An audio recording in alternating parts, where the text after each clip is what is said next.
Somewhere in the Atlantic, a naval warship is on a special mission to transport a brand new fleet of 21st century aircraft across the globe, to go to war for the first time.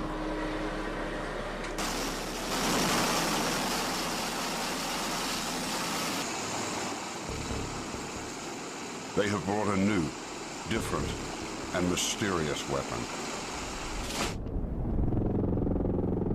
the like of which has not been seen on any battlefield before now. It's called the V-22 Osprey, part helicopter, part plane. They are headed for Al-Assad, Iraq.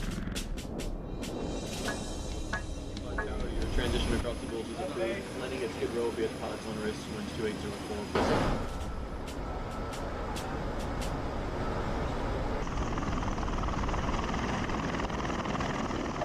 It's a sprawling airfield, bigger than many American towns, the second largest military base in the war zone. Al-Assad is known most recently as the hot spot of Iraq. The area has seen some of the most brutal combat of the war against Saddam Hussein and Al-Qaeda. It's the new headquarters for a U.S. Marine Corps Assault Support Squadron, VMM 263. Coming from its home base in North Carolina, the unit is made up of 250 men and women, flying and supporting 10 Osprey V-22 aircraft. The Osprey could become a superstar of modern aviation. It's able to take off and land like a helicopter in the roughest terrain, fly at the speed of a plane, and climb to more than 25,000 feet, refuel in midair, and fly vast distances.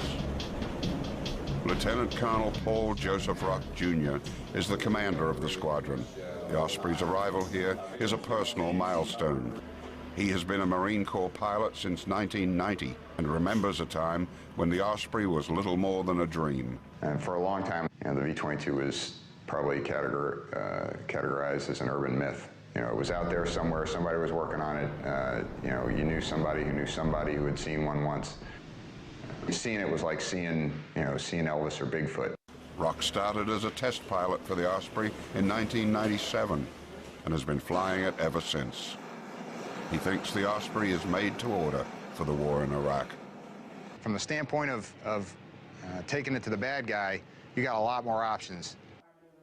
On her second deployment to Iraq, Captain Elizabeth Akaraba first flew helicopters in combat in 2004 and understands the challenges of the battlefront. I think the V-22 has fit into just about any and every mission that's out here. This is an aircraft, could take off vertically, fly 8 hours, and land pretty much anywhere. You don't need a 10,000-foot runway or whatever. If you need to land in the middle of a soccer stadium, or you need to land within the confines of an embassy compound, or you need to land right outside some bad guy's house because you're doing a hit where the grunts are going to go get them. I mean, that is what it really brings. I mean, it's a whole lot more flexibility in moving combat power around. Captain Sarah Fabersoff is another pilot with the squadron who will be flying the V-22. It's new technology, a completely new technology. You're going from a helicopter and turning it into an airplane. And it is a transformer like you see in the movie. The big question the squadron faces: can the Osprey prove itself in the reality of warfare? Among the most expensive aircraft of its type ever invented, the Osprey cost more than $20 billion to develop. The price tag for 458 of them, more than $50 billion. But there's much more at stake than just money. The evolution of the Osprey also has been written in blood. 30 men died in notorious crashes of the Osprey in the 2 decades it took to develop. Can the Osprey escape its dark past? What has been called the world's riskiest plane has come to Iraq, perhaps the world's riskiest place to find that out.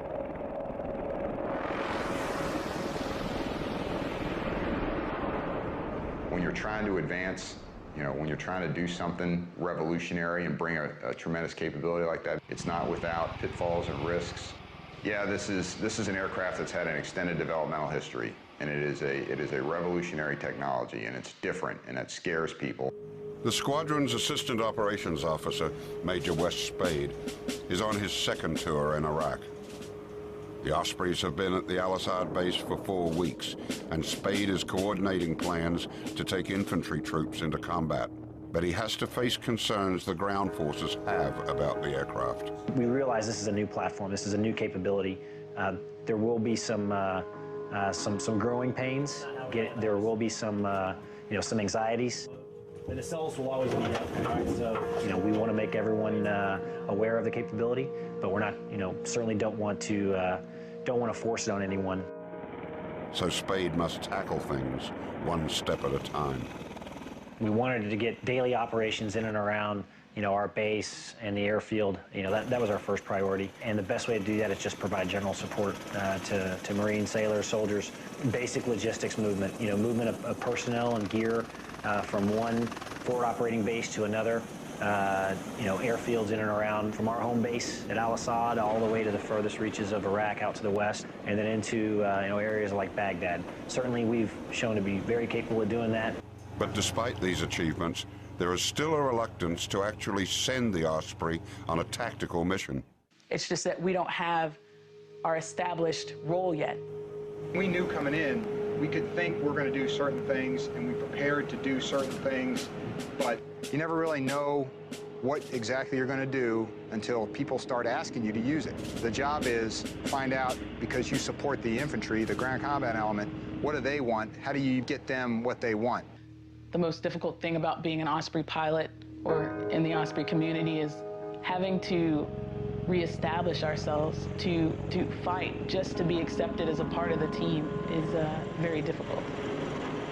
We want to help the mission, we want to save lives, we want to fight the good fight, but we have to get through the established norms. We have to help people see us as not outside the paradigm, but perhaps a better portion of a new paradigm. The commanders and pilots know they have a great opportunity here to prove the Osprey and its capabilities. But they also know that the stakes are high. A failure now could doom the aircraft's future.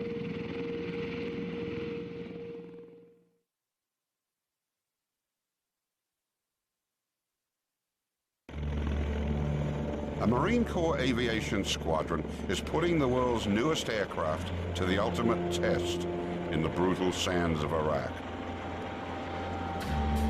The squadron, with the improbable call sign of the Thunder Chickens, comes with a vibrant history that explains its name. First activated as a Marine transport unit in 1952, the squadron gained fame in Vietnam, flying the legendary double rotor helicopters called Sea-Night CH-46s, or frogs, that became a symbol of that war. Known at first as the more regal Thunder Eagles, the squadron became the Thunder Chickens when there was no word in the Vietnamese language for eagles. So chickens they became, and chickens they remain. In 2005, the Marines began to phase out the frogs. The old squadron was shut down and relaunched in 2006 for the Ospreys, a new unit dedicated to a new aircraft.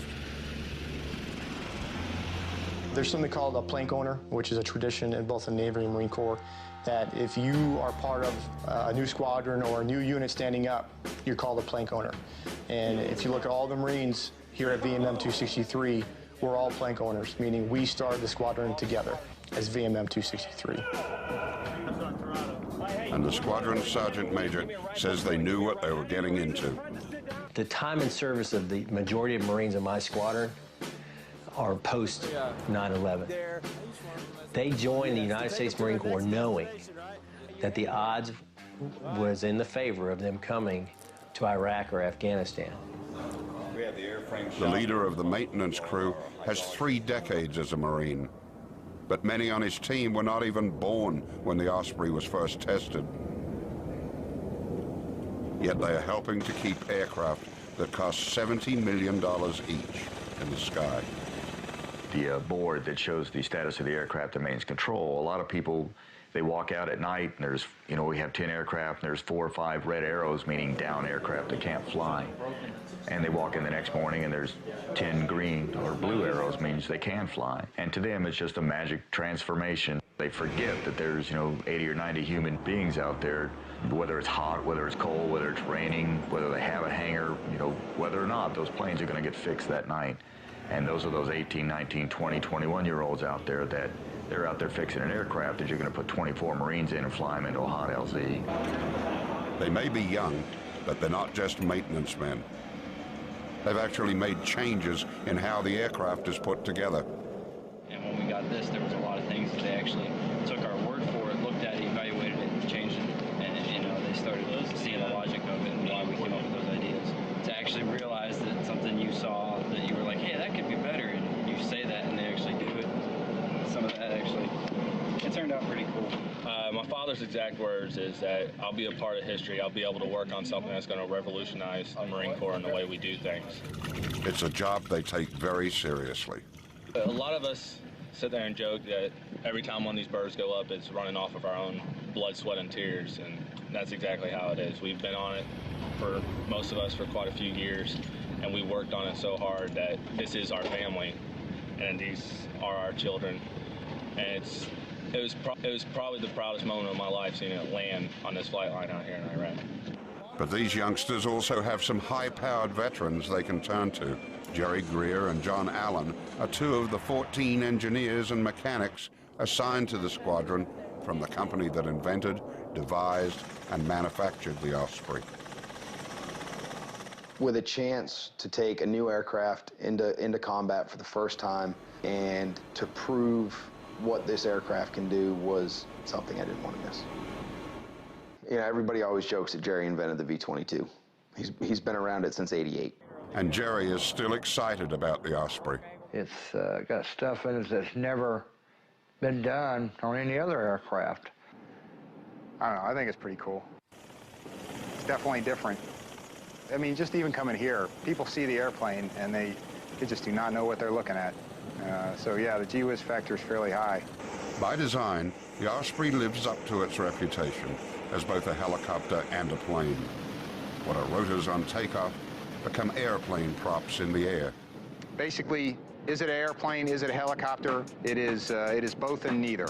In fact, the Osprey has incorporated some of the best attributes of both helicopters and fixed-wing aircraft.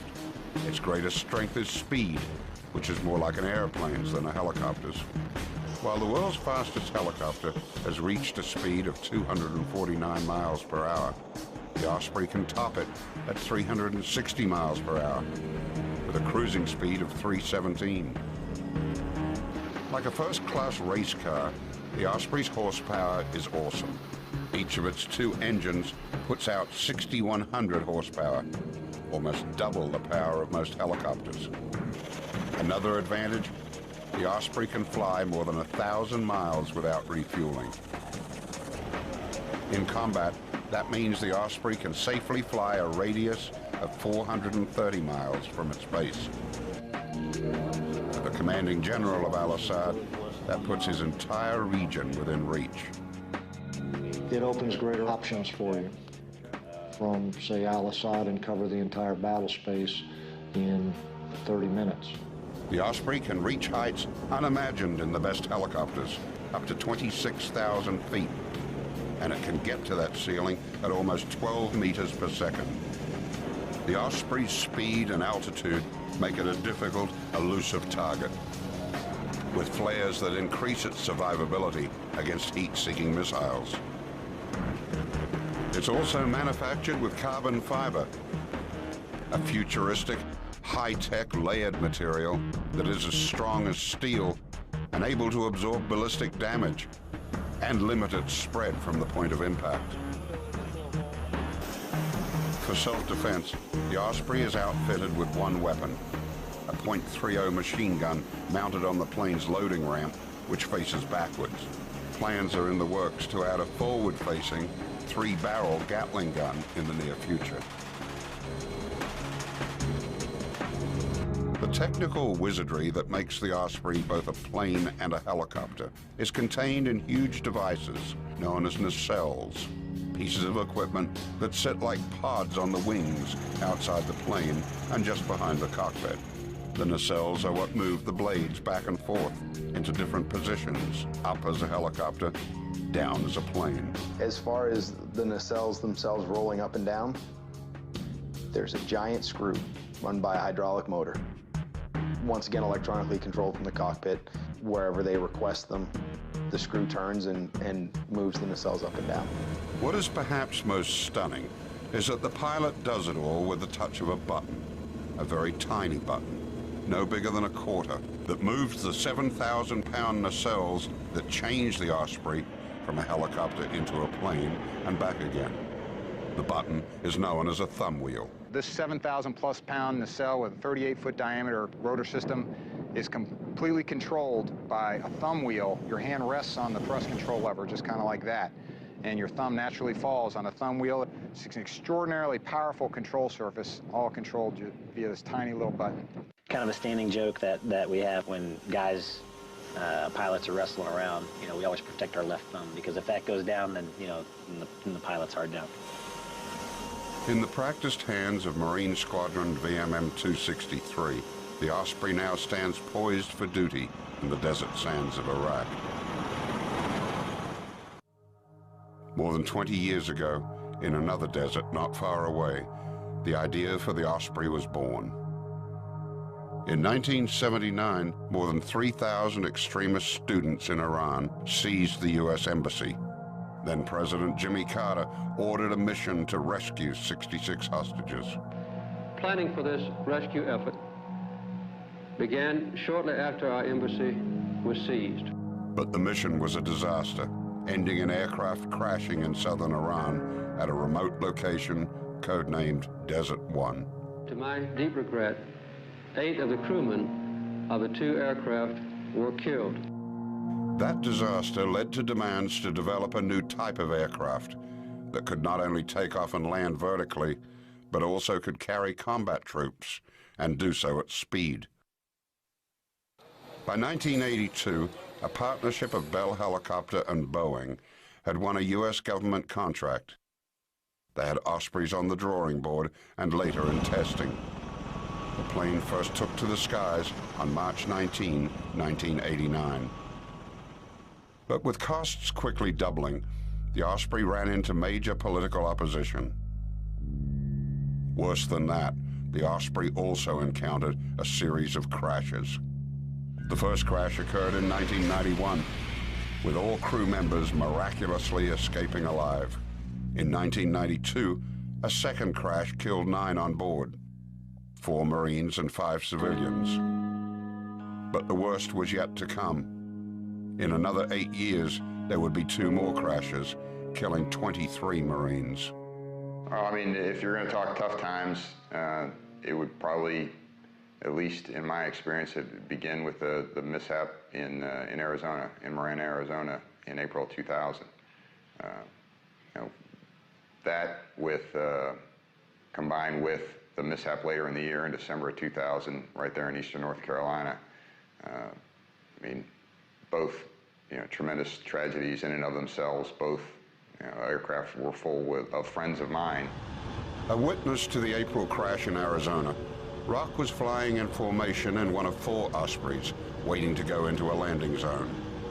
One section was going in to put some Marines in, while the second section was holding because we were going in to help with the extract. From a couple of miles back, Rock saw everything start to go wrong. You could absolutely see what was going on. We got a little side view mirror in the cockpit, and the first thing I saw was a reflected flash of that. I don't ever see light in my rearview mirror at night anymore and not think about that night. That crash was blamed on pilot error, but the crash in December 2000 was caused by faulty wiring and possible design flaws. The program was put on hold. At first, investigators thought that the nacelles, the essence of the Osprey's function, would have to be reinvented. There's no doubt about it. The aircraft was this close to not happening anymore. If they hadn't figured that out, again, the impression was the program may have been canceled. In time, investigators and engineers found ways to fix those technical problems and save the program. But the Osprey's bad reputation hung on and began to be automatically attached to any mention of it in the media. It was inevitably described as the troubled V-22 Osprey.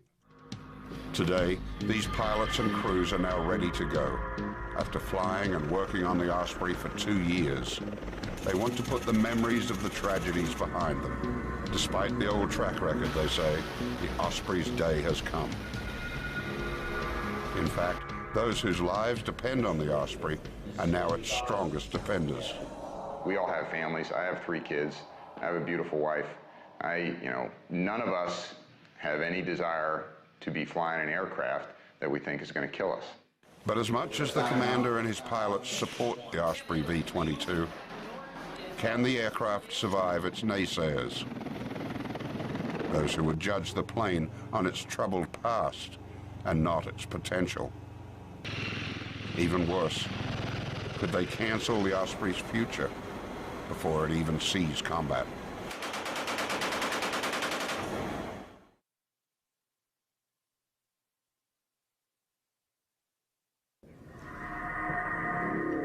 Finally, 2 months after the V-22 Osprey arrive in Iraq, the revolutionary but controversial aircraft is assigned to carry troops into combat. But we're going to be working this area. The squadron has been ordered to prepare for assault missions, to carry teams of Marine infantry forces on the offense into the vast deserts of western Iraq's Anbar province. It's a brutal region made famous by the Battle of Fallujah. Some see it as the crucible of U.S. efforts in Iraq. Osprey Crew Chief Joshua DeBoer knows all too well how bad it's been and how valuable the Osprey can be. He first served in Iraq in 2004, flying as a crew chief in a CH-46 Sea Knight Frog helicopter, the Osprey's predecessor. In the Battle of Fallujah, DeBoer was in the lead chopper returning to base after dropping off troops when his helicopter came under attack from rocket-propelled grenades. Just south of Fallujah there, we took RPG fire, and one of the RPGs hit us. It took out one engine, our electrical power, and our hydraulic power all in one shot. So we didn't have a lot to work with, needless to say. DeBoer and another Marine were in the back of the Frog. Flying at about 100 feet off the ground, the pilots decided to try to make it back on one engine. But then fire broke out in the back of the helicopter. We tried to put it out. We couldn't put it out. Meanwhile, the entire time, the fire's getting bigger and bigger and bigger. With the flames now wrapping around them, DeBoer and his partner were trapped. I'm guessing between 20 and 50 feet, my other crew chief probably jumped out of the aircraft while we were still in the air. We hit the ground. The impact threw me into the cockpit face first, smashing my face against the instrument panel. The helicopter crashed and burned. Amazingly, everyone on board escaped alive, although several with serious injuries, including DeBoer. 30% of my body with second-degree burns and lacerations to my face. You could actually see my skull in a couple of spots. It was kind of cool. His trip to hell and back taught him one big lesson, that it is better to fly high and fast, as in the Osprey, and stay far away from ground fire. I feel safer flying faster and higher in this aircraft than I do at 200 feet and half the speed is what we do now. I do not fear for my life anytime I fly, so. As they prepare for their new missions, the pilots and crew chiefs gather in their ready rooms, top secret, high-tech centers lined with maps of the region and equipped with sophisticated computer programs. Here they plan every moment of the missions they face, every corner of the terrain over which they will fly, and every challenge they will encounter. As both a pilot and a ground forces commander, Major Bob Brody has considerable experience in the Anbar region. He thinks the Osprey is a particularly good fit for this battle space. It has some unique capabilities to land in desert terrain that would be very difficult for a helicopter to land in, which is going to enable Marines to get into places that we couldn't get into before. I think if we maintain flexibility and can go after very small targets very quickly, what we do is we deny the enemy the ability to maneuver. And we interdict them, we disrupt them to the point where they can't mass and they cannot attack us. For the first time, the Osprey will face a tactical mission. The big moment is here. 6 other aircraft will join the Ospreys on the missions. With 24 hours to go, all aircraft and infantry commanders converge to finalize exact logistics and what role each of them will play. Good afternoon, gentlemen. I think you all know me, Brody, call signs BAMS. Here's, obviously, from our planning preparation for this thing, this is a very complex mission in comparison to what we're used to be doing. So I think that it's going to require that everyone's on their A game for tomorrow, above and beyond what we're used to. There are still plenty of ground commanders who remain skeptical and worry about putting their troops aboard such a controversial aircraft. One of their major concerns, the Ospreys lack the ability to auto-rotate, an emergency maneuver executed by helicopter pilots if their engines fail. In auto-rotation, a pilot uses downdraft to get the rotors spinning as fast as possible to regain control of an aircraft and soften a crash landing. Because of its different design, the Osprey can't do this maneuver. But the team is confident they don't need auto-rotation. With its awesome horsepower, the Osprey can fly on one of its 2 engines in an emergency. And the chances of having 2 engines stop working at the same time are minuscule. I can't imagine both engines, receiving battle damage at the same time. If both engines are shot up, you probably have other issues, and auto-rotation is probably the last thing you're going to have to think about. But there are other problems. In part because of its speed, one of the real challenges will be how to fly the Osprey at safe distances from other aircraft. Deconfliction, or keeping space between all the aircraft on the missions to avoid collisions, is an object of concern. Deconfliction and working and operating around other aircraft, it's a serious business.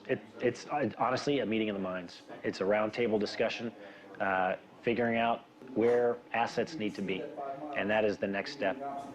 You can deconflict by altitude, by time, or by lateral, just by slapping a boundary down. Hey, you own this side, I own that side. This aerial ballet, and which is what it's going to work out to be tomorrow. And I know we'll do well, but just remember that the reason we're out there is to interdict, disrupt, and conduct, scouting and screening.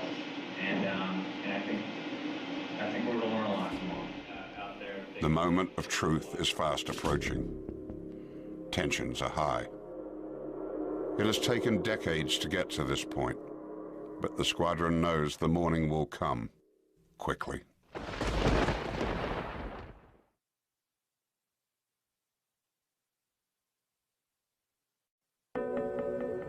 Dawn breaks over the desert sands of Anbar province, casting first light on Al-Assad Air Base, the second largest military operation in Iraq.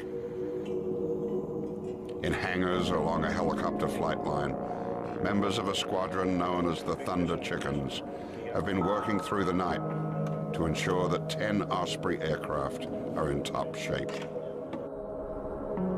After decades of development, years of testing and training, after 2 months of preparation, the day of reckoning has arrived. This is the day that Osprey pilots and crews will, for the first time, take to the skies to fly ground forces on a combat mission. I don't know if you call it nervousness or just anxiousness, but yeah, there's always a little bit of butterflies before each mission. Boarding one of the Ospreys, Major Bob Brody, a veteran pilot and a ground forces commander, introduces the grunts to the aircraft. Most of them are seeing it up close for the first time. I've got a very important question. Where are the armrests?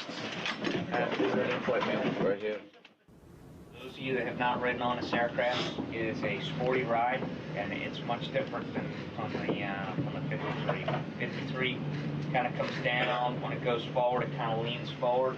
This is an airplane for all intents and purposes. So when they pull out of that zone, you're going to feel a lot of acceleration. So here's the last thing, gents. Obviously, everything goes sour on us. We need to start fighting. You just take care of business and don't worry about anything. All right, you just start taking care of that target.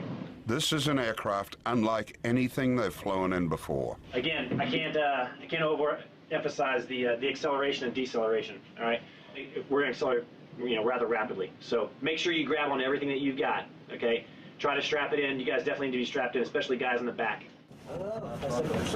For the Iraqi armed forces joining them on the mission, it's total future shock. They've never seen anything like this. This is our newest airplane that we're flying in over here. It's a salt support aircraft mounted. طيارة جديدة عليها استطلاع طيارة جديدة أول مرة يستخدموها بالاستطلاع عمليات الاستطلاع يمكن طيارة هليكوبتر بس بعدين حتى الجناحات تكون طيارة اعتيادية طيارة مسافرين.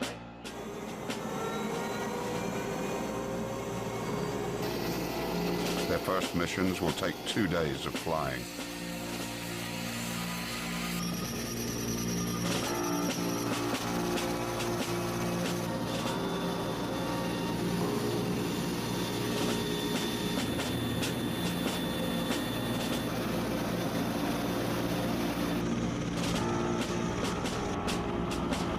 Three Ospreys head out across the vast landscape,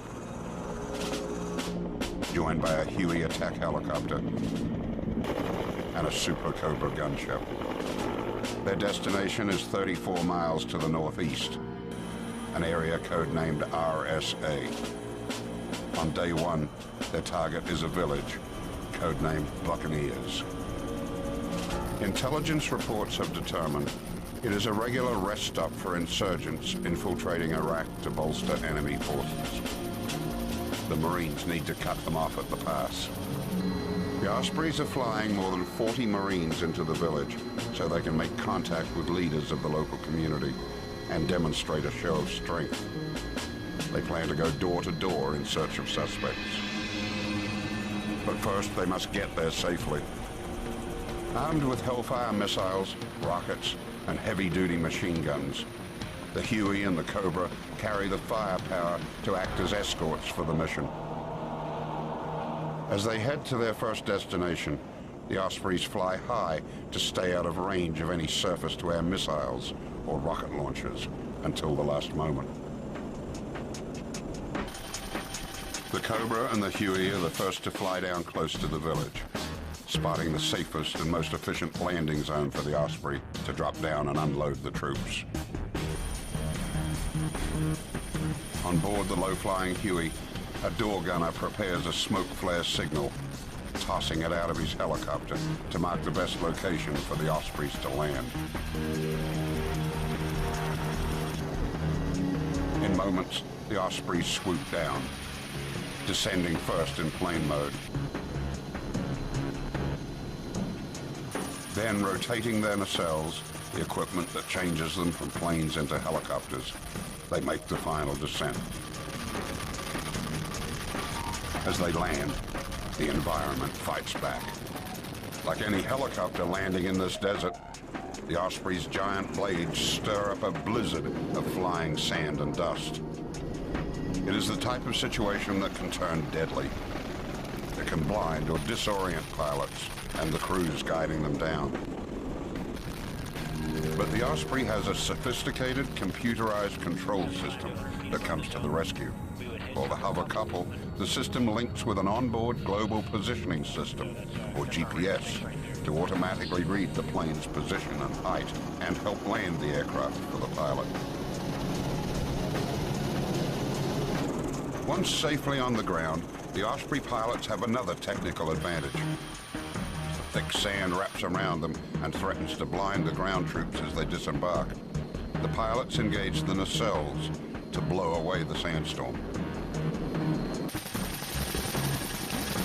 Once it's clear, the Marines' infantry forces hit the ground quickly, fanning out around the village. They will stay on here as the Ospreys again take to the skies and return to base. Security in Anbar province has improved enormously since the first Marines arrived here in 2004, but the enemy is still a serious threat in this region. Sending the squadron on these missions, the commanding general of Al-Assad is determined to turn the tables. There is still an active enemy out there, but we maintain a high operational tempo in support of all the actions here in order to keep continuous pressure on it.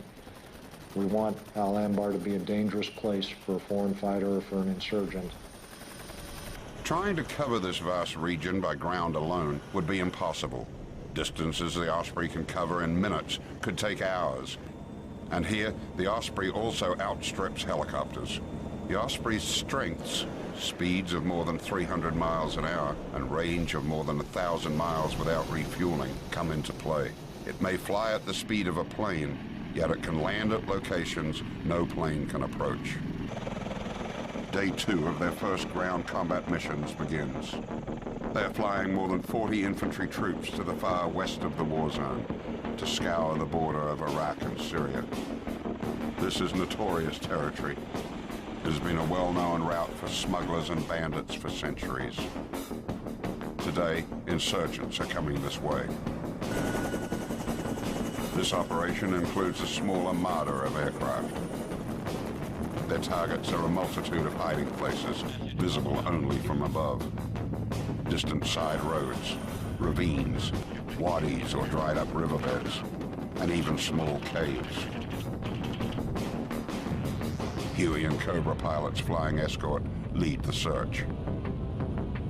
The Ospreys stay high until a Cobra pilot spots a cave they've been seeking.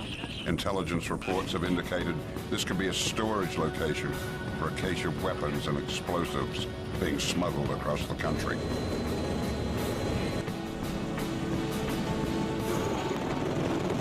Once again, it's time for the Ospreys to bring in the infantry.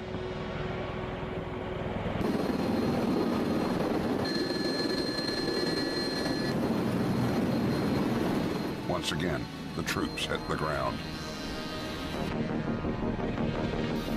The Ospreys wait while the infantry forces close in on the cave. But it's a dry hole. If it has been used as a weapons storage facility, it's now been emptied. Frustrated, the infantry forces return to the Ospreys that again take to the air to continue the search. With so many aircraft, the challenges that the mission commanders and pilots studied so closely in their planning are always present. The question of deconfliction, avoiding crashing into each other like the planes in the tragic mission into Iran a quarter of a century ago. Out here, it's no longer history, it's the real thing. Throughout the day, they fly up and down the border, smoothly integrating with other aircraft. As they return to base, it's been 2 days of combat operations. And it's been a long 2 days. For the pilots, it's been tough flying. For the crews, it's been an exhausting mission. They have faced several tough tests. But the men, women, and the aircraft have met them all. Despite coming up empty-handed against the unseen enemy, despite the hardships, it's been a smooth operation. The Ospreys have proved they are ready for combat. They can get troops where they need to go. They can do it in the toughest environment. And all along, the Osprey's technology has proved vitally important. The aircraft that some claimed could be a disaster in a war zone like Iraq, simply performing smoothly and without incident, has become a benchmark of success. These Ospreys have risen to the challenge, proving that their attributes far outweigh their past failures, most of which are now more than a decade old. The men and women of the squadron feel good about what they have done. but they will soon get a report card from their ultimate authority, in person.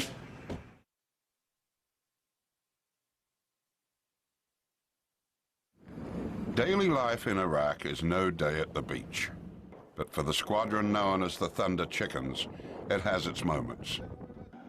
On the Osprey's windswept flight line, Captain Michael Parrott has just returned from his first mission flying as the commander of his aircraft. And his support team has a ceremony awaiting him, a type of military baptism to celebrate the moment. So it was an eventful day. My first flight as an aircraft commander in the V-22. This was the perfect ending to a perfect day. Oh, very nice! All right. As dirty as I can smooch that. Oh, God, get the fuck off me! What? A day to remember, with friends and in a career. But a new day brings another, more dignified ceremony. The arrival of the Commandant of the United States Marine Corps, General James T. Conway. He has come here to see Osprey operations on the front line firsthand. Bless you, man, for what you do. Keep doing it. Keep on doing it, boys. It is revolutionary across the entirety of the world. And we're just excited to see you guys and gals continue to prove this thing to DC as much as He likes what he sees. He says the Osprey is making history, that the Osprey represents the future, not just here, but around the world.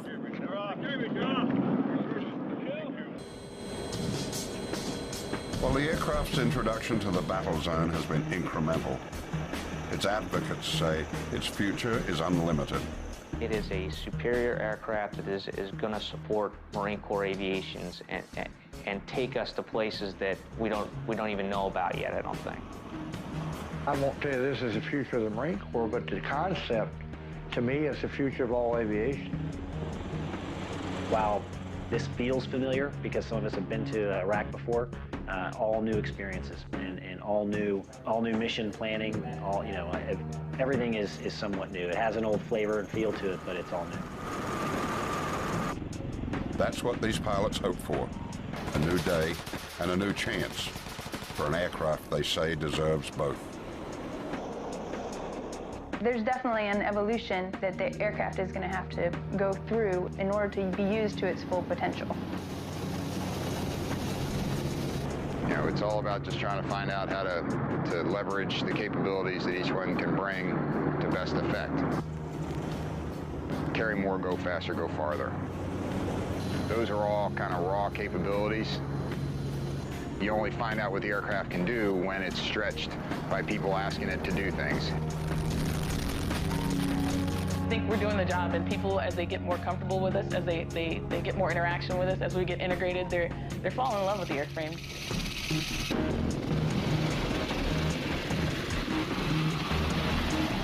It has taken a quarter of a century of tough challenges to bring the Osprey V-22 tilt-rotor aircraft to this distant battlefield for the first time. It's been an arduous journey, but its advocates insist it's only the beginning.